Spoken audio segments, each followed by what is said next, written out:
మహోన్నతుడా, మహాగణుడా, మీ పాదములకు వందనాలు చెల్లిస్తూ ఉన్న మా పరమ తండ్రి, గడిచిన కాలమంతా మీ దయగల హస్తముల మాటున మమ్మల్ని అందరినీ కాపాడి ఉన్నటువంటి మీ అపారమైనటువంటి ప్రేమను బట్టి కృతజ్ఞతాస్తులు చెల్లిస్తూ ఉన్నాం. ప్రయాణములలోనూ మీ పనిలోనూ మీ యొక్క కృపా దయ మా పట్ల ఉంచినందులకి స్తోత్రాలు తెలియజేస్తూ ఉన్నాం తండ్రి. అయ్యా, మీరు దేవుడు, మీ తలంపులు అపారమైనటువంటివి, మీ ఉద్దేశములు మా మేలుకై తలపెట్టబడేటువంటి ఉద్దేశములు తండ్రి. ఇక మీరు వ్రాయించినటువంటి మాటల పరమార్థము చాలా లోతైనది, విస్తృతమైనటువంటిది. దానిని అర్థం చేసుకునేటువంటి క్రమంలో మానవ మాత్రులమైనటువంటి మేము పొరపడేటువంటి అవకాశము లేకపోలేదు తండ్రి. అయ్యా, ఆ పొరపాట్లను గమనించుకోగలిగేటువంటి మెలకువను దయచేయమని వేడుకుంటున్నాం. వాక్యమును, జ్ఞానమును ప్రస్ఫుటముగా మాకు తెలియపరచండి, జాగ్రత్తపరచండి. పరిశుద్ధాత్మ యొక్క సహాయమును దయచేయమని వేడుకుంటున్నాం. అపార్థములకు తావు లేకుండా అర్థవంతమైనటువంటి గ్రహింపు జ్ఞానముతో మేము జీవించటానికి సహాయం దయచేయమని వేడుకుంటున్నాం. ఈ సమయమునందు తగినటువంటి ఏకాగ్రతను, అయ్యా, సహనాన్ని, ఆలోచన పటిమని మాకు ప్రసాదించమని, పరిశుద్ధాత్మ యొక్క సహాయం మా అందరికీ దయచేయమని మీ ప్రియకుమారుడు రక్షకుడైనటువంటి క్రీస్తు యేసుల వారి మహిమగల పరిశుద్ధ నామమున ప్రార్థించి విన్నపించుకుంటున్నాం మా పరమ తండ్రి. ఆమేన్. ప్రభు నామమున ప్రియులైన మీ అందరికీ శుభాభివందనములు తెలియజేస్తూ ఉన్నాను. ప్రియమైనటువంటి దేవుని వారులారా, ఈరోజు మనం ధ్యానించేటువంటి అంశము హేబేలు రక్తము మాట్లాడిందా? ఏం మాట్లాడింది? హేబేలు రక్తము మాట్లాడిందా? ఏం మాట్లాడింది? ప్రియమైనటువంటి దేవుని వారులారా, సంచలనాల కోసము ఏర్పాటు చేయబడేటువంటి ప్రజాకూటములలో అనేక మాటలను వాక్యం యొక్క మదింపు లేకుండానే మాట్లాడటం అనేటువంటిది జరుగుతూ ఉన్నది. తద్వారా క్రైస్తవ సమాజములో ఒక గందరగోళము ఏర్పడుచున్నది. ఇక అన్య సమాజములో ఆభాసు పాలు కావలసినటువంటి పరిస్థితి ఏర్పడుచున్నది. ఆ క్రమంలో భాగంగా ఈ మధ్యలో హేబేలు రక్తము మాట్లాడిందని, ఆ రక్తము ఇలా మాట్లాడింది అని కొందరు, లేదు అలా మాట్లాడింది అని మరికొందరు భిన్నమైన రకరకాలైనటువంటి అభిప్రాయాలను వ్యక్తం చేయటము జరుగుచున్నది.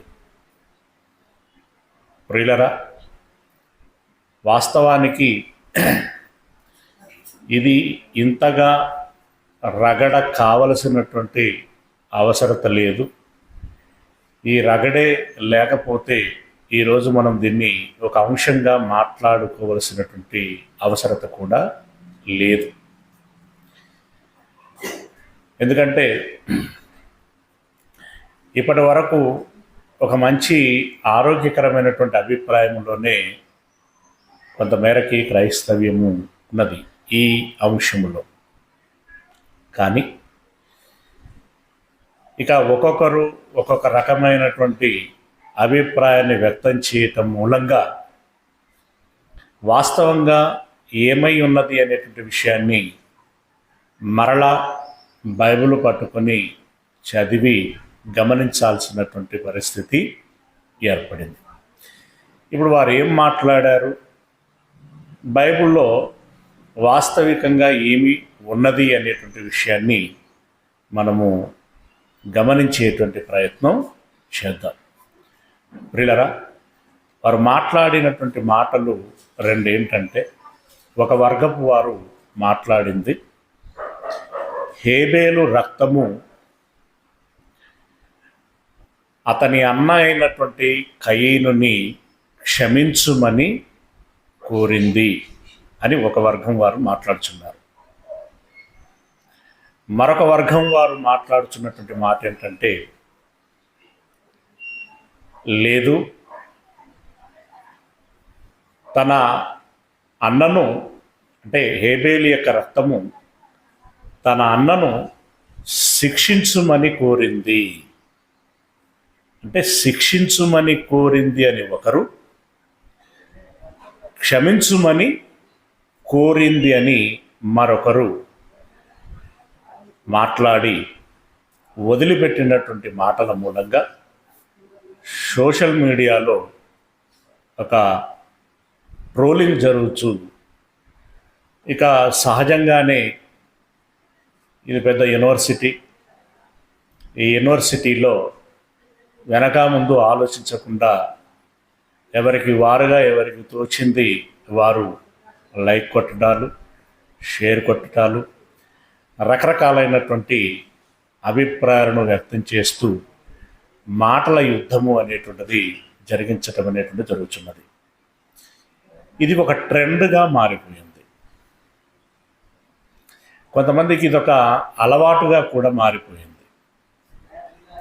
కొంతమంది సినిమా విడుదల చేసే ముందు వాళ్ళే ఏం చేస్తారు, అందరి దృష్టిని దాని వైపు మళ్లించుకోవటం కోసం ఏదో ఒక ఎలిగేషన్ని క్రియేట్ చేస్తారు, దాని మీద ప్రెస్ మీట్లు పెడతారు, కౌంటర్లు ఇస్తారు, ప్రతి కౌంటర్లు ఇస్తారు. అలా అందరినీ ఆకర్షించి పాపులారిటీని పెంచుకునేటువంటి ప్రయత్నం చేస్తారు. మరి ఎంతగా చర్చ జరుగుతున్నది అని అంటే అందులో ఏమున్నదో ఒకసారి వెళ్ళి చూద్దాంరా అనేటువంటి ఒక ఆసక్తిని వారిలో కలిగించేటువంటి విధంగా చేస్తారు. తీరా వారు వెళ్ళి చూస్తే అక్కడ ఏమీ ఉండదు. బయట జరిగిన డిస్కషన్ వేరు, అందులో ఉన్నటువంటి కంటెంటు వేరు. దానికి దీనికి సంబంధము లేనటువంటిదిగా మనకు కనబడుతూ ఉంటుంది. పిల్లరా, అయితే ఇక్కడ జరుగుతున్నటువంటి డిస్కషన్ సంబంధం లేనిది అని నేను అన్నాను. కానీ అసలు అది ఏమై ఉన్నది, దానికి ఇంత రాద్ధాంతము అవసరమా అనేటువంటిది మాత్రం నేను వేయగలిగేటువంటి ప్రశ్న. ఒకసారి మనం చూద్దాం. పిల్లరా, ఇదంతా మనకు ఓవరాల్గా తెలిసినటువంటిది. దేవునికి కయీన్ అయితేనేమి హేబేలు అయితేనేమి అర్పణలు అర్పించారు. కయీను అర్పణ దేవుడు ఇష్టపడలేదు, స్వీకరించలేదు. హేబేలు యొక్క అర్పణని ఇష్టపడ్డాడు, స్వీకరించాడు. అప్పుడు సహజంగా స్వీకరించినటువంటి దేవుని మీద కయీనుకు కోపం రావాలి. అని దేవుణ్ణి ఏమి అనలేడు, చేయలేడు కాబట్టి అలకగా దొరికింది ఎవరు అని అంటే హేబేలు. కాబట్టి ఈ హేబేలు చేయబట్టే నేను చిన్న చూపు చూడబడ్డాను అని అంటున్నాడు. వాస్తవానికి అది కాదు. హేబేలు ప్రమేయం ఏమీ లేదు. హేబేలు తనకు ఇవ్వాలనిపించింది, ఇచ్చాడు. అంతేగాని మా అన్నకంటే ఎక్కువ ఇవ్వాలి, నేను దృష్టిని చూడగనాలి అని చెప్పి ఆయన అనుకొని ఇచ్చిందేమీ కాదు. శ్రేష్టమైనది ఇవ్వాలి అనుకున్నాడు, శ్రేష్టమైనది ఇచ్చాడు. అది దేవునికి నచ్చింది. చూడండి, కొన్నిసార్లు ఈ ఈ ద్వేషాలు, ఈ పగలు, కక్షలు, ఈ కొట్లాడుకోవటాలు, చంపుకోవటాలు ఎందుకు జరుగుతాయి అని అంటే ఇలా అర్థం లేనటువంటి విధానాలలో కూడా కొన్ని జరుగుతూ ఉంటుంటాయి. సరే, ఏదేమైనప్పటికీ మొత్తానికి తమ్ముడి మీద ద్వేషం, ఈర్ష్య పెంచుకున్నటువంటి అన్న అయినటువంటి కయీను హేబేలుని చంపేశారు. చంపిన తదనంతరము దేవుడు వచ్చాడు, కయీనుతో మాట్లాడాడు. ఆ సందర్భంలో కనీసం సమాధానం కూడా వినయంగా ఇవ్వలేదు ఆయన. సమాధానం కూడా ఎంత దారుణంగా మాట్లాడాడు అంటే, హేబేలు, నీ తమ్ముడైనటువంటి హేబేలు ఎక్కడా అని చెప్పేసి అన్నప్పుడు, నేను వాడికి ఏమైనా కావలివాడనా అంటే, ఒక దేవుడితో మాట్లాడవలసినటువంటి విధానం అది కానే కాదు. చాలా దురుసుగా, చాలా పెడసుగా, గర్వంగా మాట్లాడినటువంటి మాట నాకు తెలియదు. సరే, ఆ విషయంలో మళ్ళీ ఏం మాట్లాడలేదు దేవుడు. కానీ విషయాన్ని కొనసాగిస్తూ ఎక్కడా అని అడిగిన తర్వాత కయీను ఇచ్చినటువంటి మాటను బట్టి ఇప్పుడు దేవుడు మాట్లాడుచున్నటువంటి మాట ఒకసారి ఆదికాండము 4వ అధ్యాయము 10వ వచనం. ఆదికాండం 4వ అధ్యాయము 10వ వచనం నుండి మనం గమనించినట్టయితే, అప్పుడు ఆయన, దేవుడు అంటున్నాడు, నీవు చేసిన పని ఏమిటి? నీ తమ్ముని రక్తము యొక్క స్వరము నేలలో నుండి నాకు మొరపెట్టుచున్నది. తమ్ముని స్వరము నేలలో నుండి నాకు మొరపెట్టుచున్నది. కావున నీ తమ్ముని రక్తమును నీ చేతిలో నుండి పుచ్చుకొనుటకు నోరు తెరచిన ఈ నేల మీద ఉండకుండా నీవు శపింపబడిన వాడవు అని అన్నాడు. అంటే నీ తమ్ముని రక్తము నాకు మొరపెట్టింది కాబట్టి నీవు ఈ నేల మీద ఉండకుండా అంటే అతడు ఏ దేశములోనైతే, ఏ ప్రాంతములోనైతే ఉంటున్నాడో అక్కడ ఉండకుండా నువ్వు వెలివేయబడదు అన్నట్టుగా అక్కడ మాట్లాడాడు. ఇక్కడ ఒక చిన్న ప్రశ్న. రక్తము యొక్క స్వరము నేలలో నుండి నాకు మొరపెట్టుచున్నది అని అన్నాడు. స్వరం నాకు మొరపెట్టుచున్నది అని అన్నాడు. కానీ మా అన్నను చంపేయనని కానీ, అంటే శిక్షించుము అనని కానీ, లేదు క్షమించుము అనని కానీ అన్నది అని అనలేదు దేవుడు. ఏమని మొరపెట్టింది? నీకు తెలియదు, నాకు తెలియదు. ఇది ఇక్కడ అసలు పాయింట్ ఏంటంటే, ఒకరేమో శిక్షించుమన్నది రక్తం అని అనేస్తున్నారు, ఇంకొకరేమో క్షమించుమన్నది అని అనేస్తున్నారు. వాస్తవానికి అక్కడ జెన్యూన్గా మనం అక్కడ పదం కనుక చూసినట్టయితే, అంటే భావం లేదా అంటే ఆ తర్వాత ముచ్చట, నేను దాని విషయం మళ్ళీ ఇంకా మాట్లాడుకున్నాను. కానీ ఇక్కడ ప్లెయిన్గా మనం చూసినప్పుడు మొరపెట్టుచున్నది అని అంటే మొరపెట్టుచున్నది అని అన్నాడే కానీ ఏమని మొరపెట్టింది అని అనలేదు. ఇదిగో పలానా అని మొరపెట్టింది, మా అన్నను చంపేయమన్నది, లేదంటే మా అన్నను క్షమించుము అని అన్నది అని చెప్పి దేవుడు చెప్పలేదు. చెప్పని దాని విషయంలో మనము సంచలనము అని చెప్పి మాట్లాడటం ఎందుకు? ఈరోజు ప్రపంచానికి తెలియవలసినటువంటి అవసరత ఉంది అని మాట్లాడుతున్నారు. ఏదో ఒక రహస్యాన్ని మేము బట్టబయలు చేస్తున్నాము అన్నట్లుగా. ఇప్పుడు ఈరోజు నా ద్వారా మాత్రమే ఈరోజు ఒక కొత్త సత్యం వెల్లడవుతున్నది అన్నట్లుగా దాన్ని హైప్ చేయటం ఏంటి? అంత వెంపర్లాట ఎందుకు? అంత తొందరపాటు ఎందుకు? ఇక్కడ బాధ ఏంటంటే, ఇందాక చెప్పాను కదా, క్రైస్తవ్యంలో అనవసరమైనటువంటి ఒక గందరగోళం, అన్య సమాజంలో వీడు ఒకడు మాట్లాడతాడు, వాడొకడు మాట్లాడతాడు, వాడు చెప్పింది వీనికి నచ్చదు, వీడు చెప్పింది వానికి నచ్చదు, వీళ్ళలోనే భిన్న స్వరాలు. అనవసరంగా ఎందుకు బయట వారికి అవకాశం ఇవ్వాలి? ఎందుకు సమాజమును గందరగోళపరచాలి? ఒకవేళ చెప్పదలుచుకుంటే సూటిగా ఇదిగో పలాని వారు ఇలా అనటం జరిగింది, కానీ వాస్తవంగా ఇక్కడ ఉన్నది ఏమిటంటే అని చెప్పి దాని గురించినటువంటి వివరణ ఇచ్చేటువంటి ప్రయత్నం చేయి. ఓకే, దాని గురించిన వివరణ ఇచ్చేటువంటి ప్రయత్నం చేయి. వారు నీకు ఇంకా బాగా తెలిసినటువంటి వారైతే, దగ్గరి వారైతే వారితో ముచ్చటించిన తర్వాత మాట్లాడేటువంటి ప్రయత్నం చేస్తే ఇంకా బాగుంటుంది. సరే, అలాంటి అవకాశం లేకపోతే, అంటే అలా సంప్రదించేటువంటి అవకాశం కానీ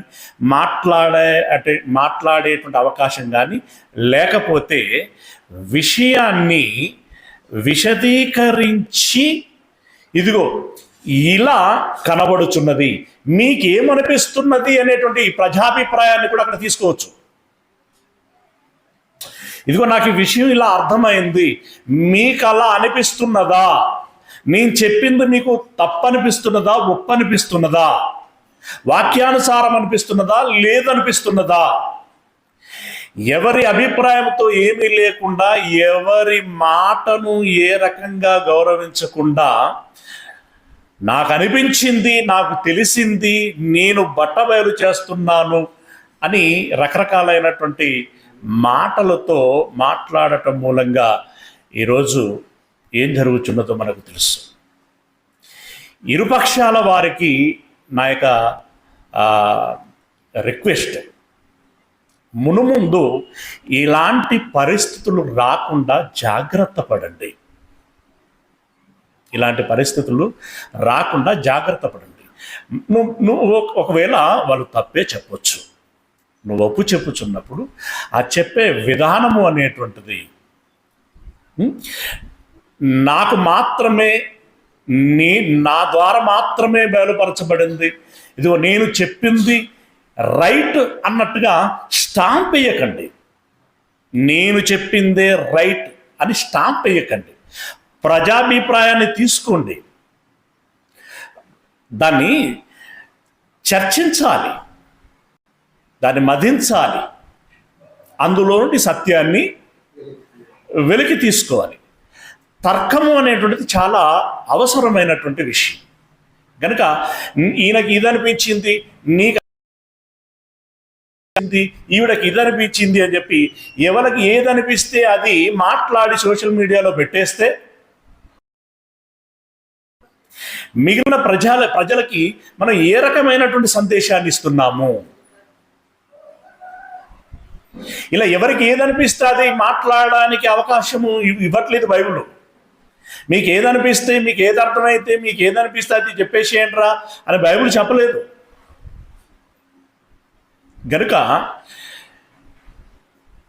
మాట్లాడేటువంటి వారు గమనించుకోవాల్సినటువంటి విషయం, అలాగే వింటున్నటువంటి జనులు, మీ బోటి వారు కూడా ఆలోచించి గమనించాల్సినటువంటి విషయం.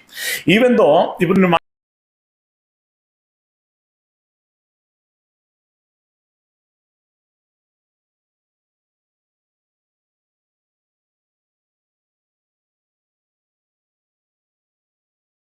మాడిన మాట అయినా సరే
నేలలో నుండి నాకు మొరపెట్టుచున్నది అన్నాడు.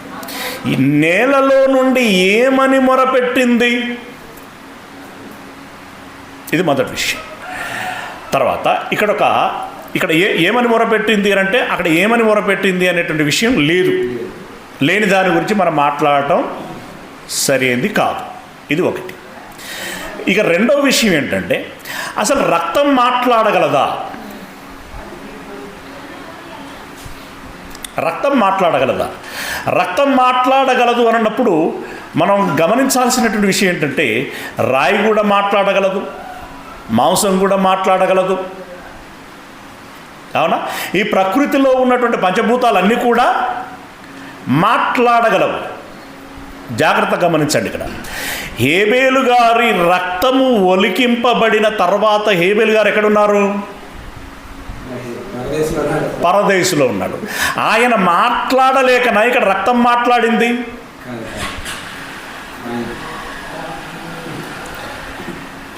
ఆత్మగా ఉన్నటువంటి హేబేలు మాట్లాడలేక, రక్తమా నా తరపున నువ్వు మాట్లాడు అని చెప్పేసి హేబేలు రక్తానికి ఏమైనా పురమాయించాడా? ఇక్కడ తార్కికం అవసరము అని అంటున్నాను నేను, విషయం అవసరము అని అంటున్నాను. ఇంకొకటి అసలు రక్తం మాట్లాడేంత దాకా దేవునికి తెలియదా?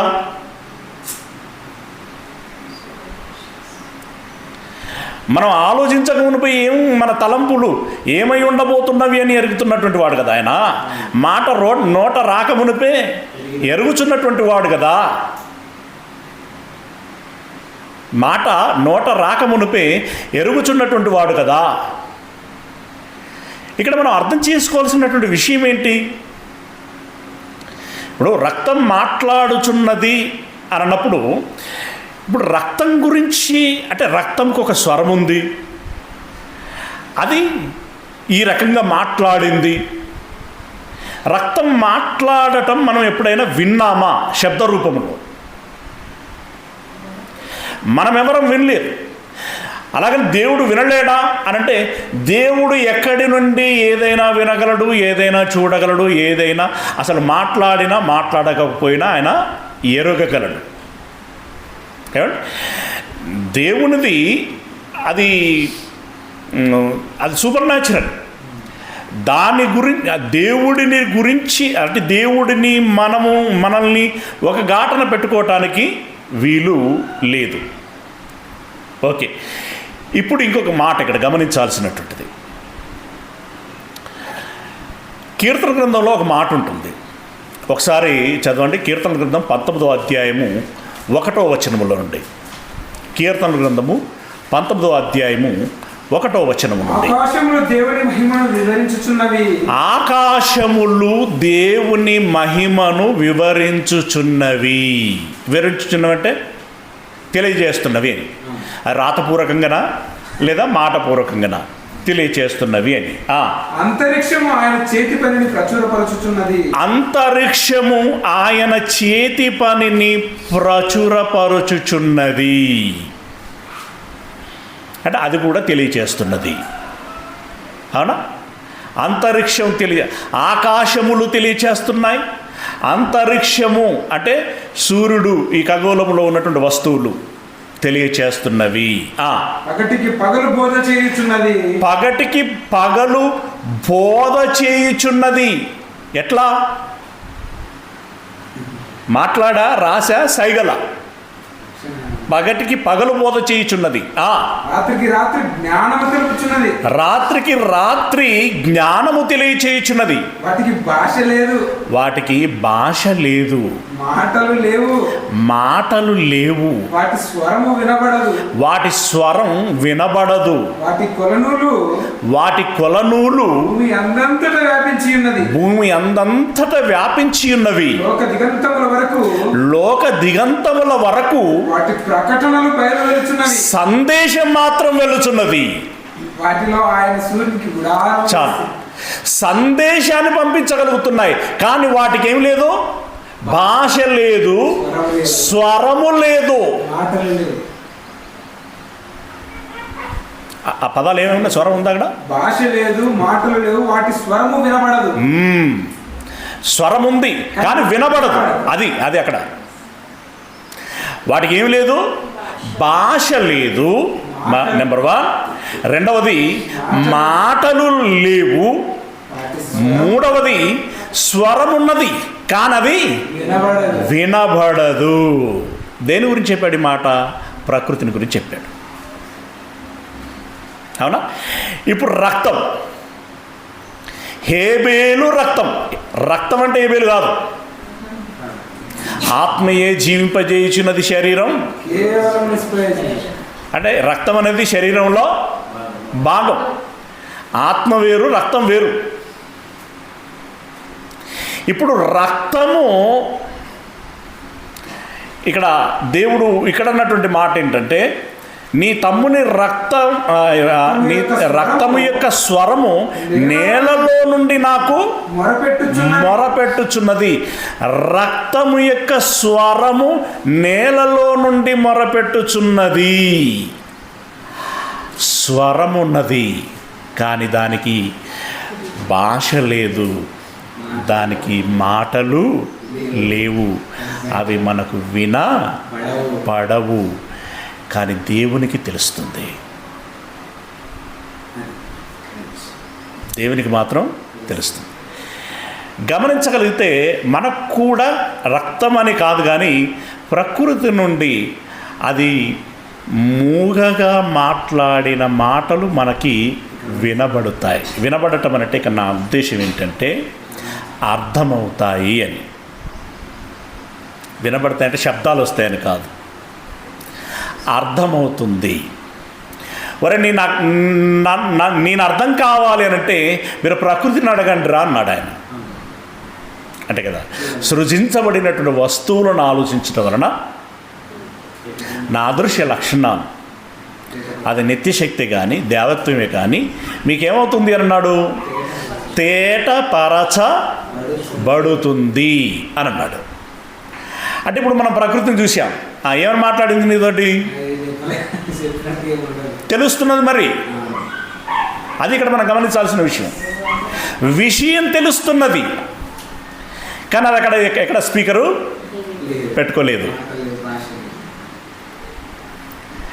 ఇది అక్కడ మనం గమనించాల్సినటువంటి విషయం. హేబేలు రక్తమును చూసినప్పుడు కూడా ఒక విషయం గమనికలోనికి వస్తుంది.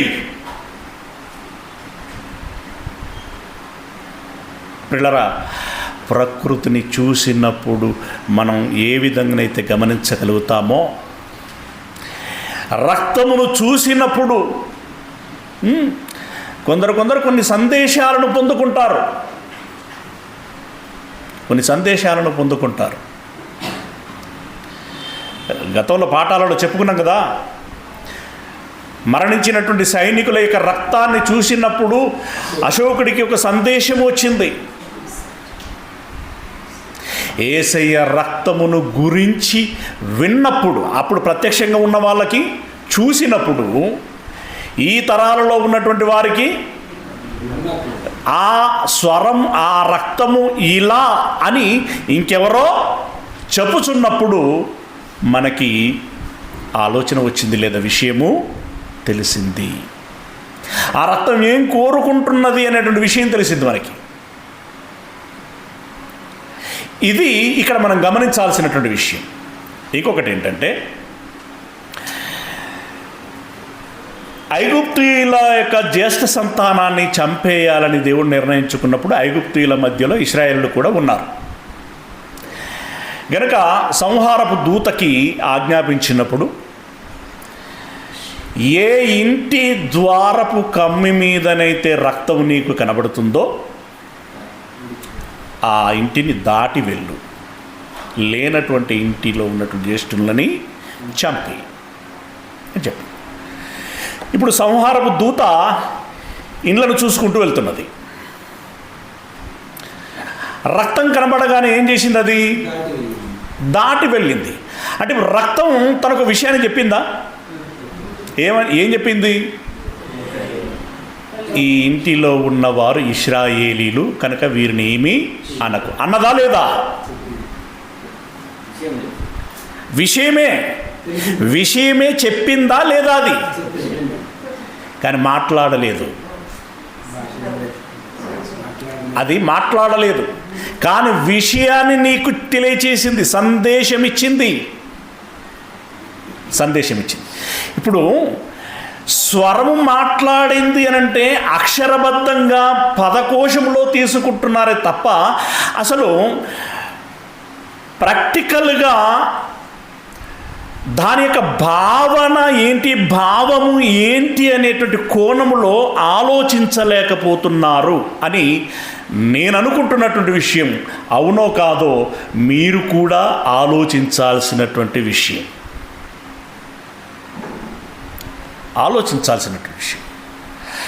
రక్తమును గురించి ఇంకా 2 మాటలు నేను చెప్తాను.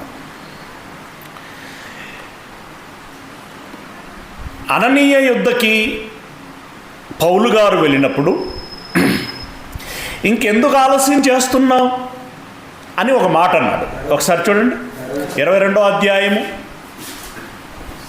22వ అధ్యాయము 16వ వచనం.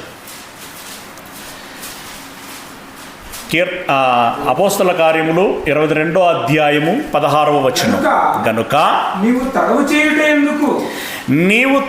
చేయుట ఎందుకు లేచి ఆయన నామమును బట్టి ప్రార్థన చేసి బాప్తిస్మము పొంది నీ పాపములను కడిగి వేసుకో. ఇక్కడ కడిగింది నీళ్ళ రక్తమా?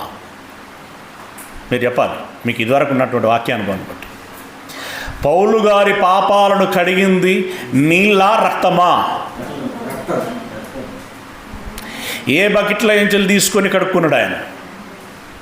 ఇది నేను ఆలోచించాల్సిన విధానం అంటున్నాను నేను.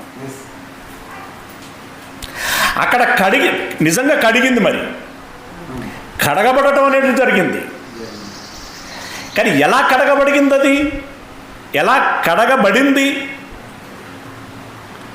పిల్లరా, ఇతడు ఆలోచించినటువంటి ఆలోచన విధానాన్ని బట్టి పొందినటువంటి భావప్రాప్తి ఏదైతే ఉందో దాంట్లో నుండి కలిగిన పాశ్చాత్తాపమును బట్టి, మారు మనసును బట్టి, దేవుని దగ్గర చేసుకున్నటువంటి విన్నపాన్ని బట్టి, దేవుడు ఇచ్చినటువంటి ఆజ్ఞ మేరకు తీసుకున్న బాప్తిస్మాన్ని బట్టి ఆయన పాపములు కడగబడ్డాయి. అంటే ఇందులో కేంద్ర బిందువు రక్తం.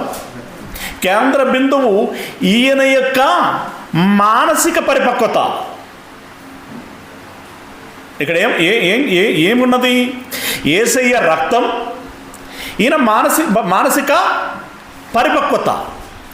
ఇది ఆత్మీయంగా మానసికంగా జరిగేటువంటి క్రియ తప్ప భౌతికంగా జరిగేటువంటి క్రియ కాదు. అవును కదా? భౌతికంగా జరిగేటువంటి క్రియ కాదు. డ్రమ్ములో లేదా బకెట్లో రక్తం నిండగా ఉంటే మగ్గు తీసుకొని దాన్ని తీసుకొని హృదయంలోనికి అది ఓపెన్ చేసి, ఓపెన్ హార్ట్ సర్జరీ లాగా దాన్ని ఓపెన్ చేసి ఆ హృదయాన్ని రక్తం పోసి ఇట్లా పెట్టి స్క్రబ్బర్ తోటి రుద్దింది కాదు అది. అంటే ఇప్పుడు ఇక్కడ కడుక్కో అన్నటువంటి దాన్ని మనం ఎలా తీసుకోవాలి? భౌతికంగా తీసుకోకూడదు, అది ఆత్మ సంబంధమైనదిగా తీసుకోవాలి. ఆత్మ సంబంధమైనది అని అక్కడ లేదు కదా. భావన, అక్కడ భావం తీసుకోవాలి. ఇంకొక మాట అదేంటంటే, పిలాతు గారు చాలాసేపు యేసయ్యలో పాపం లేదు అని చెప్పి భావించి విడిచిపెట్టాలని ఆయన చాలా ప్రయత్నం చేశాడు. వాళ్ళని అడిగాడు, ఎందుకు మీరు అలా కోరుకుంటున్నారు, ఆయనలో ఏ దోషం లేదు కదా అని చెప్పేసి. అంటే నీకు అదంతా అనవసరం, నువ్వు నీ డ్యూటీ నువ్వు చేయన్నట్టుగా మాట్లాడారు వాళ్ళు. అంతే కదా, ప్రెజర్ చేశారు. అప్పుడు ఈ యొక్క నిందారహితుని నేను చంపి పాపం మూట కట్టుకోకూడదు అనేటువంటి ఉద్దేశంతో ఆయన తన చేతులను నీళ్లతో కడుక్కున్నాడు. ఇక్కడ ఒక విషయం గమనించండి, ఆ చేతులకు ఏమంటిందని కడుక్కున్నాడు ఆయన? ఇప్పుడు చేతులు కడుక్కోవటం అనేది సహజంగా ఎప్పుడు జరుగుతుంది? దీనికి ఏదైనా మురికి ఉంటుంది, ఏదైనా బ్యాక్టీరియా ఇంకేదైనా అలా అంటింది అని అనుకున్నప్పుడు కడగటం అనేది జరుగుతుంది. ఇప్పుడు ఈయన నీళ్ళు పోసి కడిగాడు. నీళ్ళు పోసి కడిగితే అసలు యేసయ్యను శిక్షకు అప్పగించటానికి ఈ చేతులు నీళ్ళతో కడుక్కోవడానికి సంబంధం ఏంటండి? మీకు అర్థమవుతుందా పాయింట్? పెద్దలు మీరు స్పందించాలి.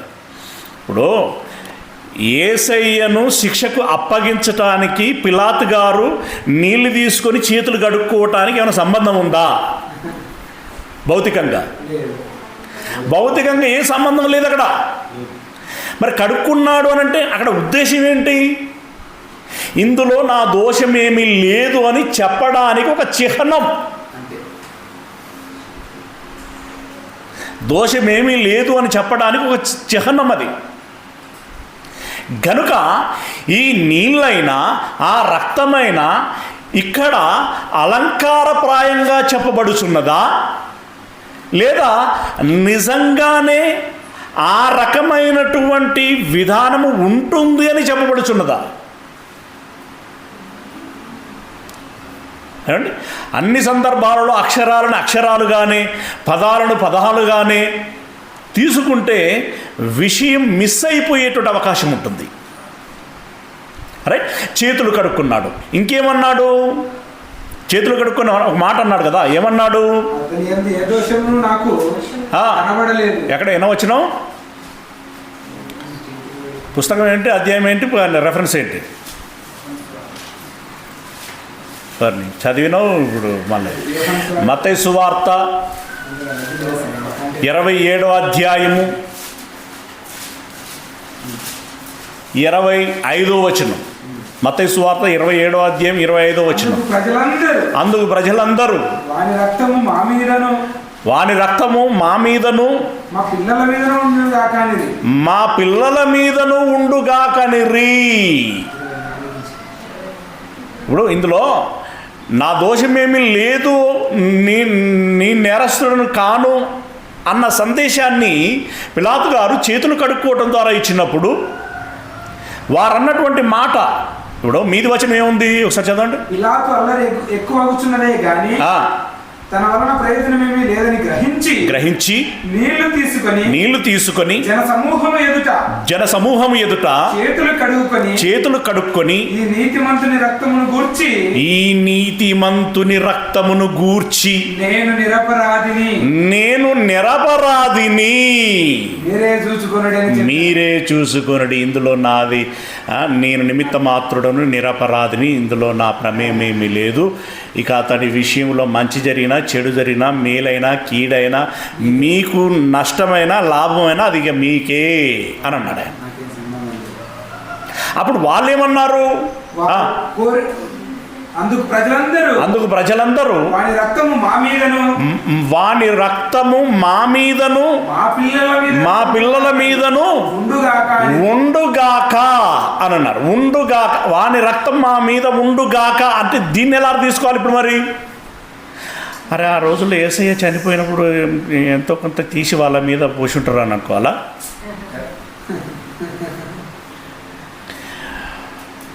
కడుక్కో అన్నటువంటి విధానంలో మనం ఆలోచించినప్పుడు మన రక్తం వాళ్ళ మీద పడినప్పుడు ఆ రక్తం వాళ్ళ పాపాలను కడిగి ఉంటుంది అని అనుకోవాలా? మరి సందర్భము, భావం తీసుకోవాలి. రక్తంతో కడుక్కోమన్నాడు, రక్తంతో పవిత్రపరిచాడు, ఈ రెఫరెన్స్లు మనకు చాలా తెలుసు. యేసయ్య రక్తం మన పాపాలను కడిగి వేసింది, శుద్ధి చేస్తుంది అని మాట్లాడాం మనం. మరి అదే రక్తం వాళ్ళ మీద పడ్డది. అంటే ఇప్పుడు వాళ్ళు చెప్తున్నట్టు మాటను బట్టి ఆ రక్తం మా మీద ఉండును గాక అంటే స్వీకరించినట్టు కదా. స్వీకరిస్తే అది మరి ఇప్పుడు ఆ రక్తం వాళ్ళని పవిత్రపరిచింది అనుకుందామా? అట్లా కాదు మనం తీసుకోవలసింది. నేను అదే అంటున్నాను, కేవలం పదాలు అక్కడ ఉన్నాయి. ఇప్పుడు నేను అట్లా ఆర్గ్యుమెంట్ చేస్తాను, రైట్ అవుతుందా? అవదది. ఆ రక్తం మా మీద ఉండుగా కంటే దాని అర్థం ఏంటి? యాక్చువల్గా ఆ నేరము గనక జరిగితే దాన్ని బట్టి ఇక్కడ చంపబడినటువంటి విధానము నేరమే అని గనక అయితే ఆ నేరస్తులముగా మేము తీర్పు తీర్చబడదుము కాక, ఆ నేరం మూలంగా కలిగే నష్టానికి మేమే బాధ్యులమవుదుగాక అని ఒప్పుకున్నట్టు. అది మరి అన్ని మాటలు లేవు కదా అక్కడ. అదనమాట. అంటే నీకు ఏ ఉద్దేశంతో ఆ మాట మాట్లాడబడింది అనేటువంటిది చాలా ప్రాముఖ్యమైనటువంటిది. ఇప్పుడు మనం మరలా హేబేలు దగ్గరికి వస్తే, నీ తమ్ముని యొక్క రక్తము యొక్క స్వరము నాకు మొరపెట్టుచున్నది. ఏమని మొరపెట్టింది? సార్, రక్తానికి స్వరం ఉంటుందా లేదా అనేటువంటిది ఇందాక నేను చెప్పాను. ఓకే, మొరపెట్టింది అనేది నిజం. కానీ ఏమని మొరపెట్టింది మనకు తెలియదు. కానీ కింద కొంత ఆ వివరణను బట్టి బహుశా, ఇప్పుడు జాగ్రత్తగా మనం గమనించినట్టయితే, ఇప్పుడు ఆ రక్తము జనరల్ నేను కిందికి వెళ్ళకుండా కేవలం ఆ వచనాన్ని బట్టే మాట్లాడుతున్నాను. అక్కడికే ఇంతే ఉన్నది, ఇక్కడ ఏం లేదు అని అంటే ఆ రక్తం ఏమని మొరపెట్టి ఉండాలి? ఒకరు అంటున్నట్టుగా శిక్షించుము అని మొరపెట్టి ఉండాలి, ఇంకొకరు అన్నట్టుగా క్షమించుము అని మొరపెట్టి ఉండాలి. వీళ్ళెవరిది మాట కాకుండా, అయ్యా నాకు భూమి మీద ఆయుష్ తీరింది, నన్ను మీ దగ్గరికి చేర్చుకోండి అన్నదేమో అయి ఉండొచ్చు కదా. అది ఎందుకు ఛాన్స్ లేదు? నువ్వు ఎందుకు ఫిక్స్ అవుతావు? అయితే ఇప్పుడు ఈ మూడింట్లో, ఈ మూడు అవ్వచ్చు, ఇంకా 4 ఉండొచ్చు, ఆలోచిస్తే జాలు వెళ్తాయి. అయితే ఇందులో ఏదై ఉండొచ్చు అనడానికి కింద ఏమైనా సందర్భం ఉంటే దాన్ని బట్టి మనం అర్థం చేసుకోవాల్సి ఉంటుంది. రైట్, ఇప్పుడు కిందికి వెళితే, మొరపెట్టుచున్నది కావున నీ తమ్ముని రక్తమును నీ చేతిలో నుండి పుచ్చుకొనుటకు నోరు తెరచిన ఈ నేల మీద ఉండకుండా నీవు శపింపబడిన వాడవు. ఇప్పుడు ఆ రక్తమును చూసేసరికి దేవునికి బాధేసింది. ఆ రక్తం యొక్క మూలుగును బట్టి దేవునికి బాధేసింది. ఇక్కడ మనం గమనించాల్సినటువంటి విషయం అది. రక్తం ఏం చెప్పిందో అది మనకు తెలియదు. ఏమండి, రక్తము ఏం చెప్పిందో అది మనకు తెలియదు. దేవుడే దాన్ని దాచిపెట్టాడు, సెన్సార్ చేశాడు. దేవుడే దాన్ని ఏం చేశాడు? సెన్సార్ చేశాడు. రక్తం ఏం చెప్పిందో దేవుడు చెప్పలేదు. అది ఏదో మూలిగింది, ఏదో తన బాధని చెప్పుకుంది, ఏదో తన అవసరాన్ని కోరుకుంది, ఏదో చెప్పుకుంది. కానీ ఆ రక్తమును చూసినప్పుడు, దాని మూలుగును విన్నప్పుడు, మూలుగు మీన్స్ అది మాట్లాడినట్టు మాటను విన్నప్పుడు దేవునికి కోపం వచ్చేసింది. ముందు దేవునికి బాధేసింది, ఆ బిమ్మట కోపం వచ్చేసింది. జాగ్రత్తగా గమనించండి. ఇప్పుడు దేవునికి కనుక ఆడ రియాలిటీ కనపడకపోతే, ఏమండి, ఫీల్డ్ మీద ఆ దృశ్యం అనేది ఏదైతే ఉందో అది కనిపించకపోతే, ఆ రక్తం మా అన్నయ్యని చంపేయి అన్నంత మాత్రాన్ని చంపేస్తాడా దేవుడు?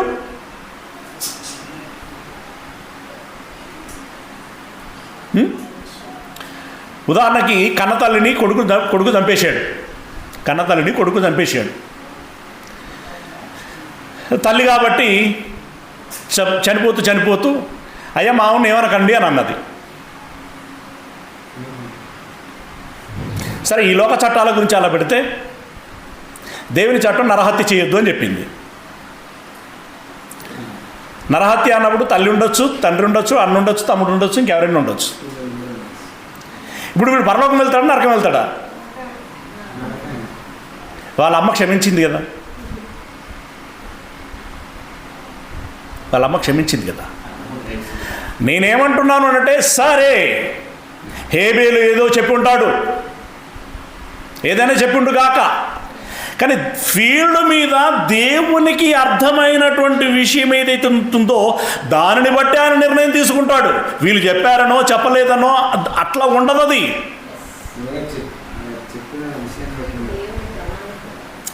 దేవుడు స్వయం విచక్షణుడు కదా. దేవుడు ఇప్పుడు సొంతంగా ఆలోచించలేనుడు ఆయన. సొంతంగా గమనించుకోలేనాడా? నువ్వు నేను చెప్పినంత మాత్రాన అభిప్రాయాలను మార్చేసుకుంటాడా? అట్లంటే మోషే ప్రార్థన చేసిన చాలాసార్లు వాళ్ళని చంపాలనుకున్న ఆలోచనను విరమించుకున్నాడు కదండి. అలా అని మోషే చెప్పినా కూడా చంపలేడా? నేను అనేది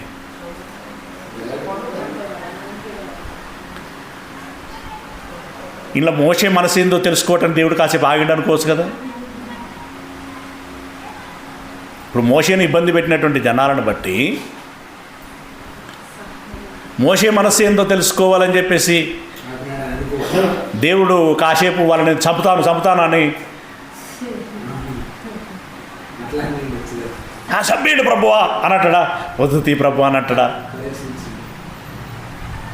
so many reasons, so many angles. అక్కడ దేవుడు పరీక్షించే విధానం ఇట్లుంటుంది అట్లుంటుందని మనం ఏమీ చెప్పలేము. ఎట్లనైనా పరీక్షించవచ్చు ఆయన. శోధనలు ఎలా వస్తాయి చెప్పండి? ఉదాహరణకి ఎట్లనన్నా రావచ్చు. ఇట్లనే వస్తే ముందుగానే 1, 2, 3 రాసుకోవడానికి ఏమి ఉండవు. శోధనలు ఏదైనా రకంగా రావచ్చు.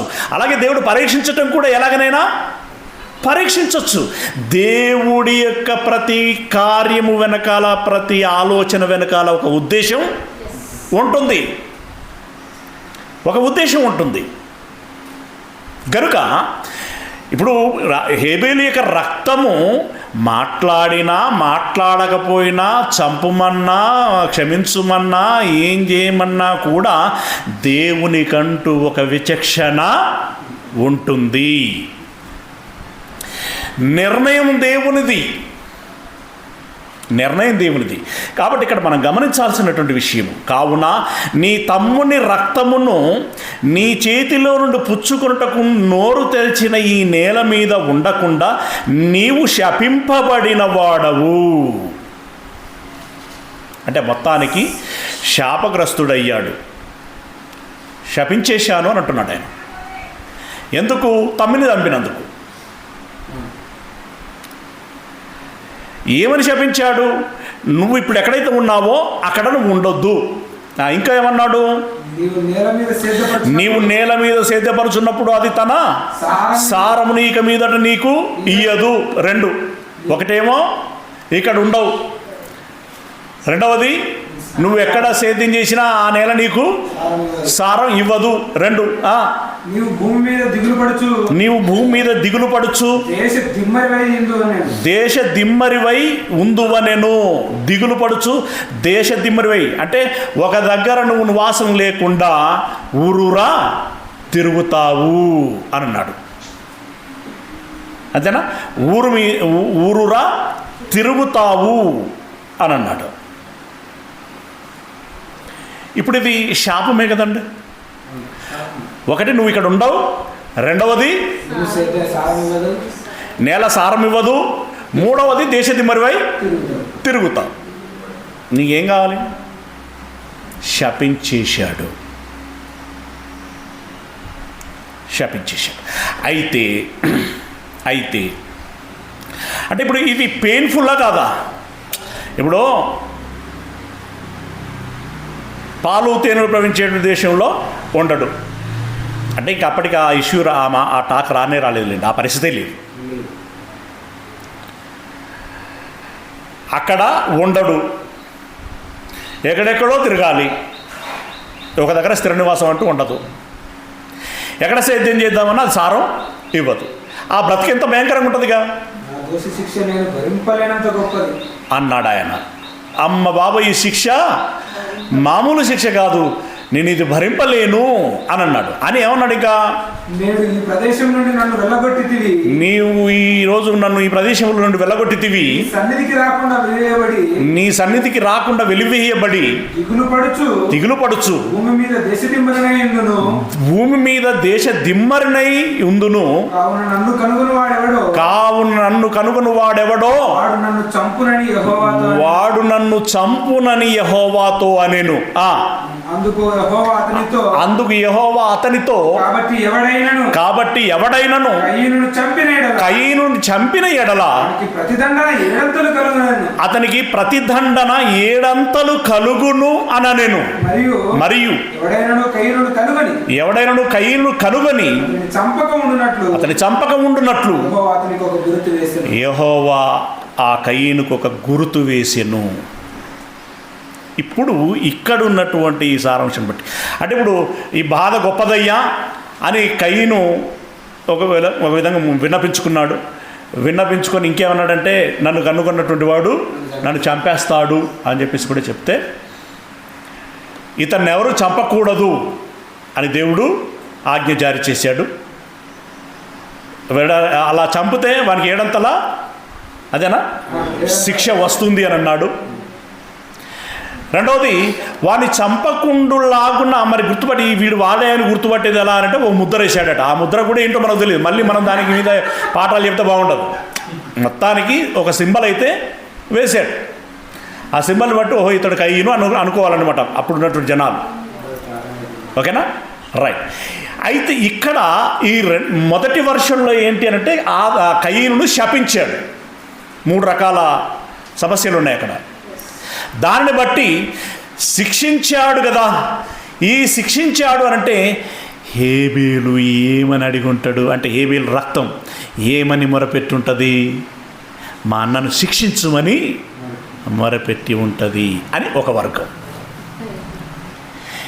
ఇప్పుడు కయీనును చంపొద్దు, ఎవడైనా చంపితే 7 అంతల శిక్ష వస్తుంది, ఇదిగో వాడిని గుర్తుపట్టులాగున ముద్ర వేస్తున్నాను అని చెప్పి కయీనును సేవ్ చేశాడు కదా, కయీనును కాపాడాడు కదా. కయీనును కాపాడాడంటే ఎందుకు కాపాడనుకుంటున్నారు మీరు? హేబేలు రక్తము మా అన్నను క్షమించుమని అడిగింది, అందుకే దేవుడు హేబేల్ని కాపాడాడు. 2 అక్కడే ఉన్నాయి. మేబీ ఫస్ట్ ఒకటి ఏసేదేవా తర్వాత క్షమించు అని ఉంటుందేమో. ఇది ఇట్లా కూడా అయి ఉండొచ్చు కదా, మనం ఇందాక అనుకున్నాం కదా. రకాలలో ఆవేశంలో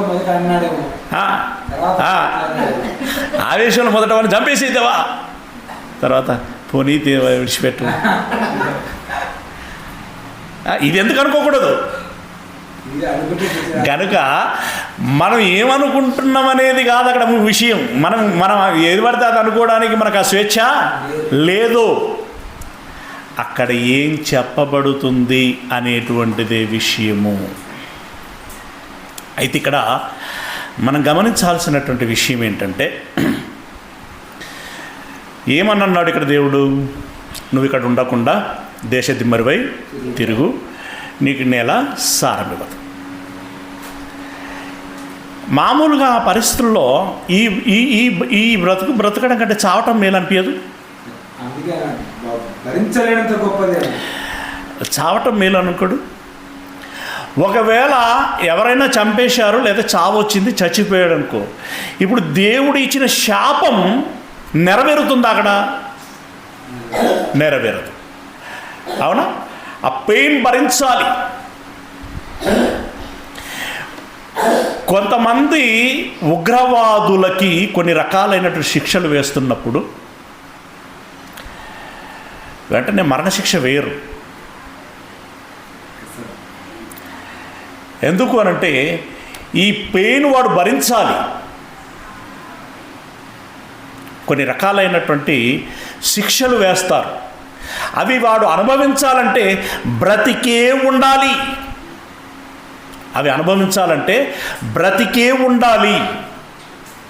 ఇప్పుడు కయీను దేవుని యొక్క శాపములను అనుభవించాలంటే కయీను ఏమై ఉండాలి? బ్రతికే ఉండాలి. గనుక దేవుడు కయీన్ని చంపలేదు, చంపకూడదని ఆజ్ఞాపించాడు. మనం గమనించుకోవాల్సినటువంటి విషయం అది.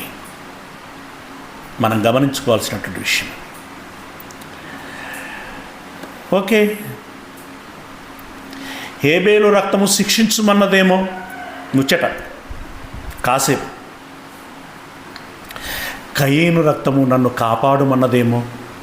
రక్తం కాదు, సరే, కయీను. నేను ఇందాక అదే చెప్పాను, రక్తం అంటే రక్తము అక్కడ మాట్లాడదు మీన్స్ ఇప్పుడు ఆ రక్తమును కళ్ళ చూడగానే నీకు ఒక విషయం గోచరమవుతుంది, దేవునికి అయింది అది. ఆ రక్తం ద్వారా దేవునికి అనిపించింది ఒకటి. సరే, ఇప్పుడు రక్తం మాట్లాడింది అంటే అది పరోక్షంగా ఎవరు మాట్లాడారని అనుకోవాలి? హేబేలు మాట్లాడాడు. దీన్ని మనం చాలా జాగ్రత్తగా మాట్లాడుకోవాల్సినటువంటి విషయం, చాలా జాగ్రత్తగా అనుకోవలసినటువంటి విషయం. ఇక్కడ ఆ రక్తం యొక్క దృశ్యమును చూడగానే దేవుడికి అనిపించింది అని అనుకోవచ్చు. హేబేలు ఏమి అనకపోయినా, ఆత్మగా తాను ఏమీ అనకపోయినా, ఇప్పుడు ఎందుకంటే హేబేలు రక్తము అని అన్నాడే కానీ హేబేలు అని అనలేదు అక్కడ.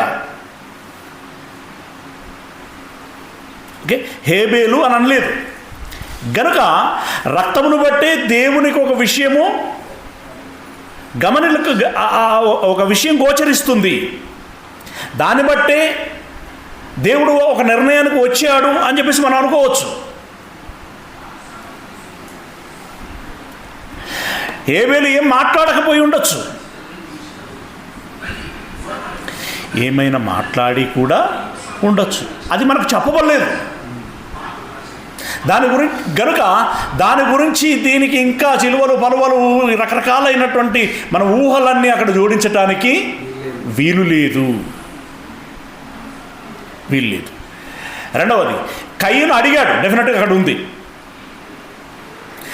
అడిగాడు మీన్స్ నన్ను చంపుతారేమో అయ్యా అని అన్నప్పుడు, నేను చంపకుండులాగున ముద్ర వేస్తాను అన్నాడు. ఇక్కడ కూడా శిక్ష అనుభవించటానికి అనుకోవడానికి ఉంది. రెండవది ఈ బతుకైనా బ్రతకని అయ్యా, వాళ్ళు నన్ను చంపకుండా, అంటే పరోక్షంగా అదే వస్తుంది కదా, వాళ్ళు చంపుతారేమో అంటే పరోక్షంగా ఏమొస్తుంది, నాకు సెక్యూరిటీని దయచేయండి అని ఒక విధంగా అది వస్తుంది. అలా కయ్యను అడిగినందుకు దాన్ని కన్సిడర్ చేశాడేమో అని కూడా అనుకోవచ్చు. మొత్తానికి మాత్రం జరిగింది ఏంటంటే, కయ్యను ఆ దేశంలో ఉండనీయలేదు, వెళ్ళగొట్టాడు, దేశదిమ్మరిగా తిరిగాడు. ఆయన సేద్యం చేసిన నేల సారమును ఇవ్వలేదు, ఇది నిజం. అలాగే ఇతరులు ఎవరు కయ్యన్ని చంపలేదు. జరిగింది ఇది, దేవుడు నిర్ణయించింది అది, జరిగింది అది. కానీ హేబేలు ఇలా కోరుకున్నాడు, అలా కోరుకున్నాడని ఎక్కడా లేదు. ఉందా? ఒక్క రెఫరెన్స్ కూడా లేదు హేబేలు ఇలా కోరుకున్నాడు అని. ఆయన రక్తము ఇలా అని కూడా కాదు, రక్తం యొక్క స్వరము నేలలో నుండి నాకు మొరపెట్టుచున్నది. ఏమని మొరపెట్టింది తెలియదు. అంతవరకు మాత్రమే మనం మనసులో పెట్టుకోవాలి. ఆ రక్తమును చూసినప్పుడు దేవునికి ఏదో అనిపించిన దాన్ని బట్టి ఆయన నిర్ణయాలు తీసుకున్నాడు, ముందుకెళ్ళాడు, అంతే. అది మాత్రమే మనం మాట్లాడుకోవాలి. ఓకేనా? రైట్. హెబ్రీయులకు రాసిన పత్రిక 11వ అధ్యాయం 4వ వచనం. హెబ్రీయులకు రాసిన పత్రిక 11వ అధ్యాయము 4వ వచనం. విశ్వాసమును బట్టి హేబేలు కంటే విశ్వాసమును బట్టి హేబేలు కయీను కంటే శ్రేష్టమైన బలి దేవునికి అర్పించెను. దేవుడు అతని యొక్క అర్పణలను గురించి సాక్ష్యం ఇచ్చినప్పుడు అతడు ఆ విశ్వాసమును బట్టి నీతిమంతుడని సాక్ష్యము పొందెను. అతడు మృతి నొందియు ఆ విశ్వాసము ద్వారా మాట్లాడుచున్నాడు. ఇదేంది లాస్ట్ పదం మళ్ళీ చదువు. అతడు మృతి నొందియు విశ్వాసము ద్వారా మాట్లాడుచున్నాడు అని అన్నాడు. అదేంటి? రక్తం మాట్లాడిందా, విశ్వాసం మాట్లాడిందా?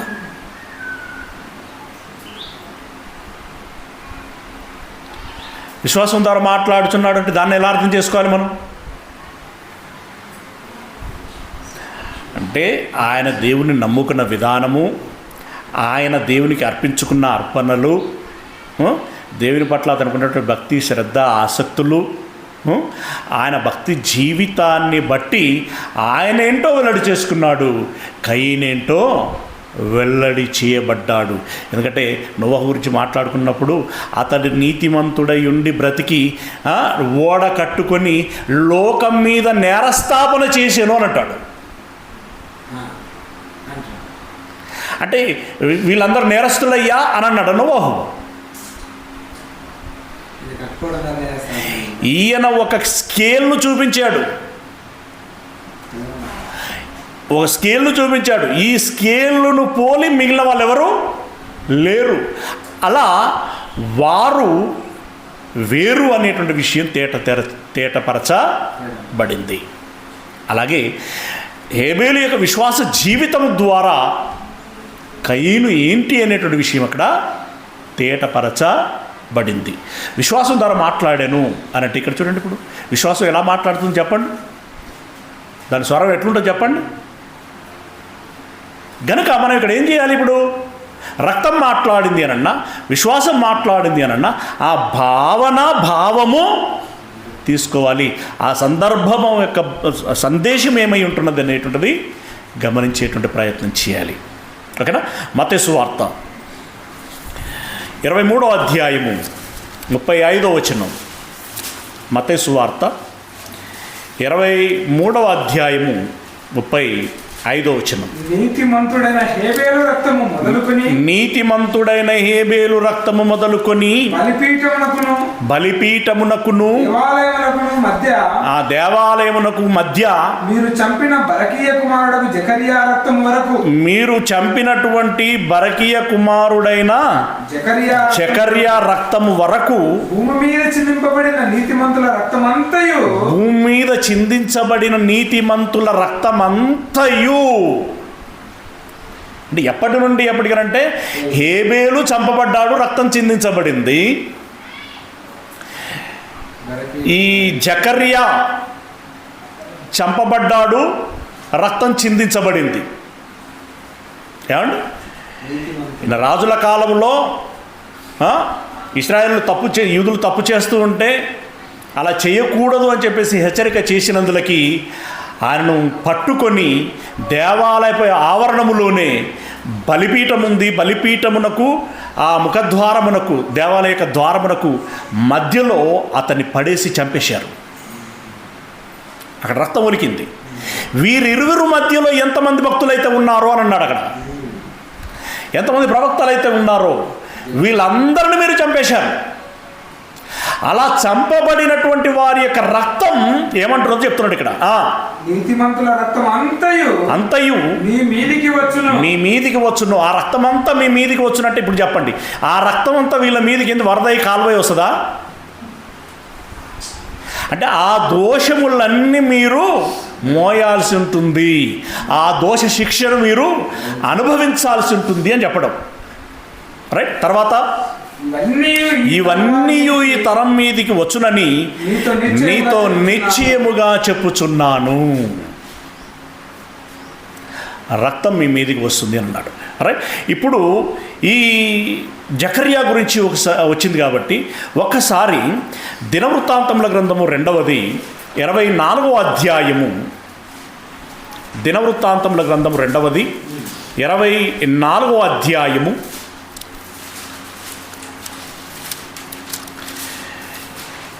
20వ వచనం నుండి. అప్పుడు దేవుని ఆత్మ 24వ అధ్యాయము 20వ వచనం నుండి. ప్రియులారా, ఇక్కడ విషయం ఏంటంటే యోవాషు అనేటువంటి ఒక రాజు ఏలుచున్నాడు, యూదుల రాజు. అతని హయాంలో యాజకుడైనటువంటి యెహోయాదా ఉన్నాడు. యెహోయాదా ఉన్నంతవరకు బాగానే ఉంది పరిస్థితి. యెహోయాదా మరణించిన తర్వాత అతని కుమారుడైన జకర్యా యాజకత్వంలోనికి వచ్చాడు. ఈ జకర్యా అంటే ఇప్పుడు రాజేమో యోవాషు ఉన్నాడు, యాజకుడేమో జకర్యా గారు ఉన్నారు. వీరున్నప్పుడు ఇశ్రాయేలు చాలా తీవ్రమైన తప్పు చేశారు. అప్పుడు జకర్యా హెచ్చరిక చేస్తే ఈ తప్పు చేసినటువంటి వారు రాజుగారి దగ్గరికి వెళ్ళి ఏదో మేరవాన్ని మాట్లాడుకొని ఈ జకర్యాను చంపడానికి రాజు చేత పర్మిషను తెచ్చుకొని ఈ ఆవరణములో బలిపీఠమునకు ద్వారముల మధ్యలో చంపేశారు. ఇది సందర్భం. ఓకే, 20వ వచనం. అప్పుడు దేవుని ఆత్మ యాజకుడు యెహోయాదా కుమారుడైన జకర్యా మీదికి రాగా అతడు జనముల ఎదుట నిలబడి, మీరెందుకు యెహోవా ఆజ్ఞలను మీరుచున్నారు? మీరు వర్ధిల్లరు. మీరు యెహోవాను విసర్జించితిరి గనుక ఆయన మిమ్మును విసర్జించుచున్నాడని దేవుడు సెలవిచ్చుచున్నాడు అనెను. అందుకు వారు అతని మీద కుట్ర చేసి రాజు మాటను బట్టి యెహోవా మందిరపు ఆవరణము లోపల రాళ్ళు రువ్వి అతన్ని చావగొట్టిరి. ఈ ప్రకారం రాజైన యోవాషు జకర్యా తండ్రి అయినటువంటి యెహోయాదా తనకు చేసిన ఉపకారమును మరిచినవాడై అతని కుమారుణ్ణి చంపించెను. అతడు చనిపోవున్నప్పుడు యెహోవా దీన్ని దృష్టించి దీనిని విచారణలోనికి తెచ్చునుగాక అనెను. జకర్యా ఏమని ప్రార్థన చేశాడు? చనిపోతూ, ఇప్పుడు యేసయ్య చనిపోతూ ఏమన్నాడు ఆయన? అయ్యా వీరేం చేయుచున్నారో వీరు ఎరగరు కనుక వీరిని క్షమించండి అని అన్నాడు. ఆల్మోస్ట్ ఆల్ స్టెఫెను చనిపోతున్నప్పుడు కూడా అదే మాట అన్నాడు, వీరిని క్షమించుము అని. కానీ ఈ జకర్యా ఏమంటున్నాడు?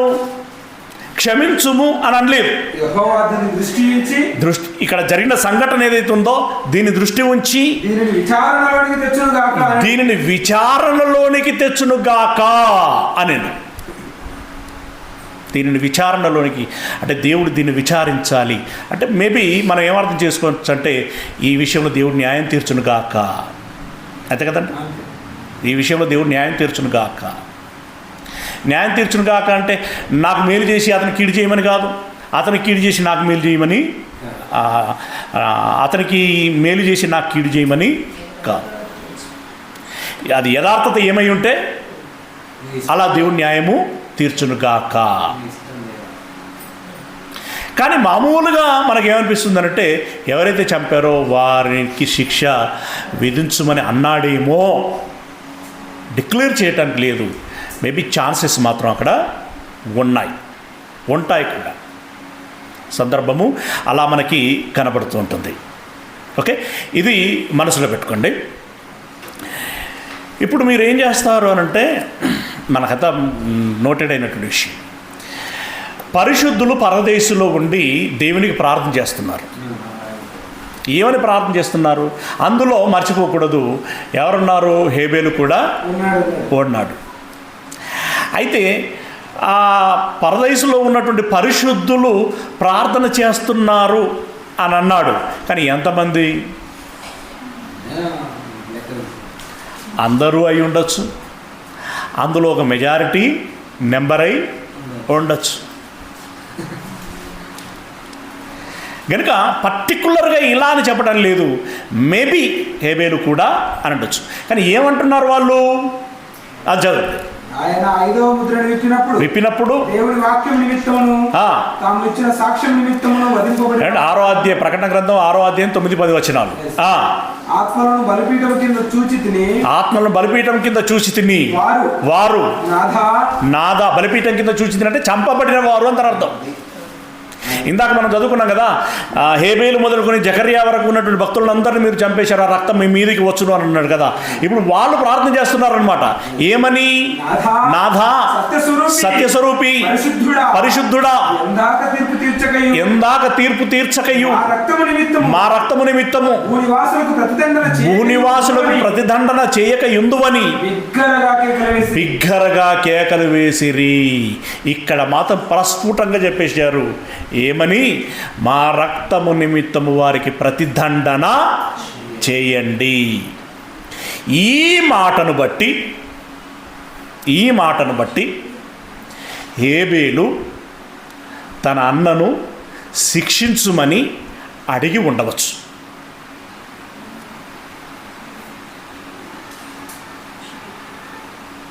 శిక్షించుమని అడిగి ఉండవచ్చు. ఇంకొకటి ఏంటంటే, ఆ రోజుల్లో ఉన్నట్టు ధర్మశాస్త్ర నియమం కూడా దాన్ని సపోర్ట్ చేస్తున్నది. ఆ రోజుల్లో ఉన్న ధర్మశాస్త్ర నియమం కూడా దాన్ని సపోర్ట్ చేస్తున్నది. ఏమని చేస్తున్నది ఒకసారి చదవండి. సంఖ్యాకాండము 35వ అధ్యాయము, సంఖ్యాకాండం 35వ అధ్యాయము 33వ వచనం. మీరుండు దేశమును అపవిత్రపరచకూడదు. నరహత్య దేశమును అపవిత్రపరచును కదా. దేశములో చిందిన రక్తము నిమిత్తము చిందించిన వాని రక్తము వలననే ప్రాయశ్చిత్తము కలుగును గాని మరి దేని వలన కలగదు.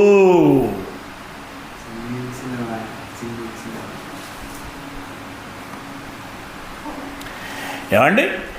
ఆ దేశములో నివసించేటువంటి వాడెవడైనా నరహత్య చేస్తే ఆ దోషం వానికి మాత్రమే కాదట, దేశానికి మొత్తానికి వస్తుందట.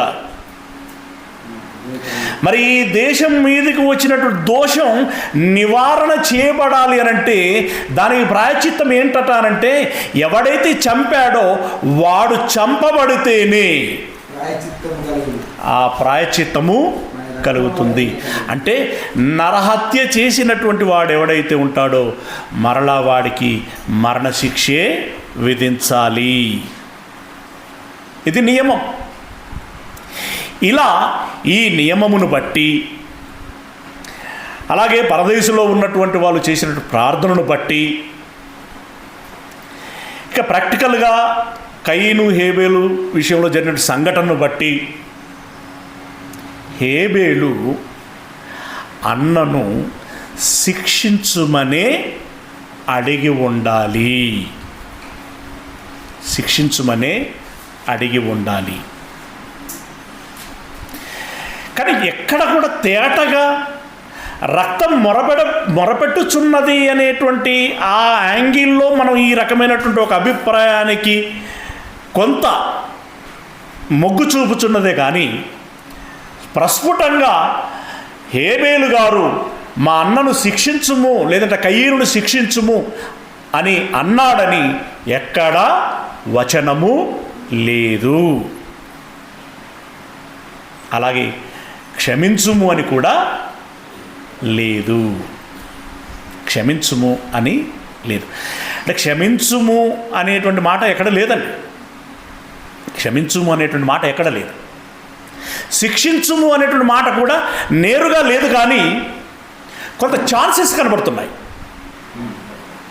ఈ పరిస్థితుల దృష్ట్యా ఒక అవకాశం కనబడుతుంది. శిక్షించుము అని అన్నాడేమో అని ఉండొచ్చు, కానీ మనం డిక్లేర్ చేయడానికి వీరు మాత్రం లేదు. అయి ఉండొచ్చు.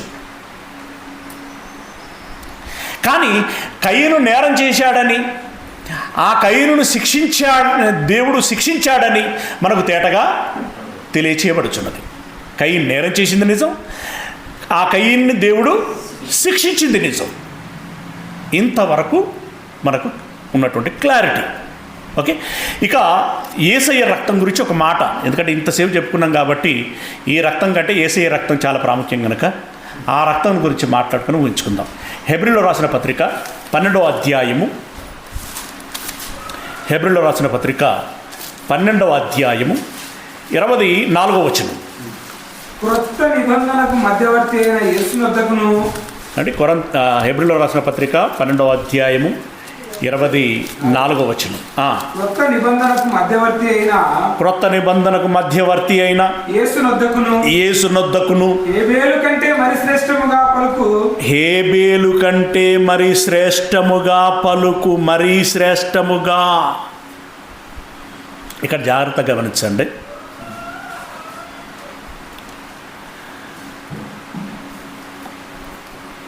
ఇతనికంటే ఇతడు ఇంకా బాగా చదువుతాడు అన్నాడు అనుకోండి.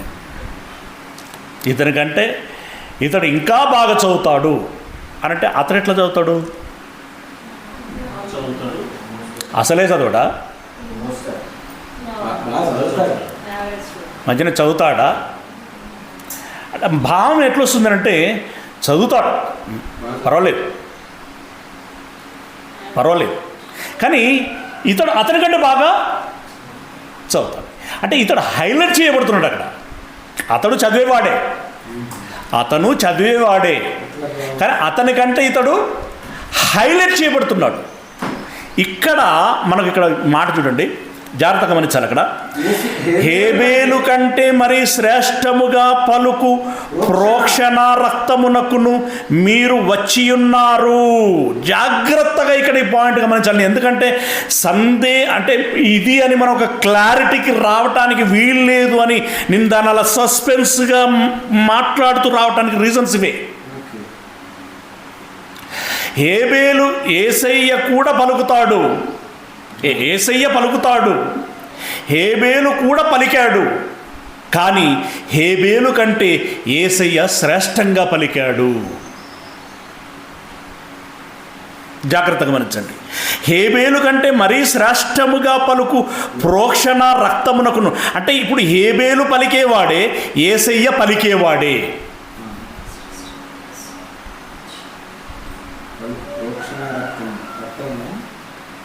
హేబేలు మొత్తానికి పలికేవాడు, కానీ ఏమని పలికేవాడు?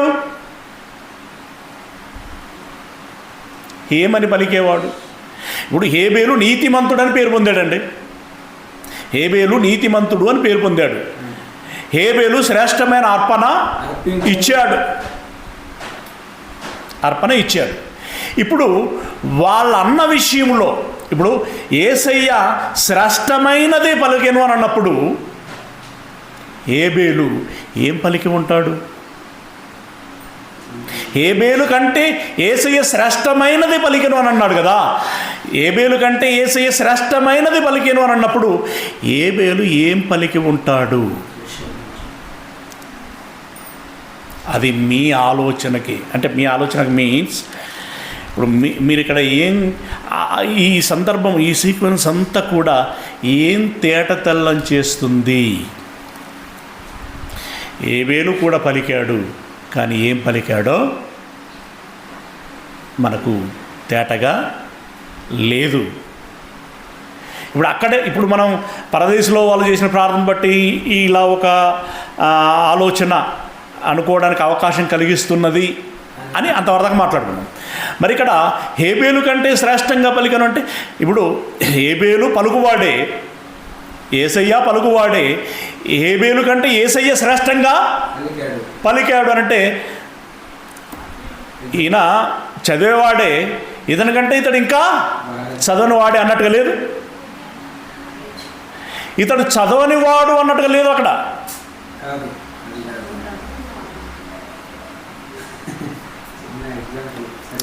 దీన్ని బట్టి మనం ఏం అర్థం చేసుకోవాలి చెప్పండి. కనుక ఎక్కడికి ఉందో గాడికే మాట్లాడుకుని ఊడుకుంటే మన ఆరోగ్యానికి మంచిది.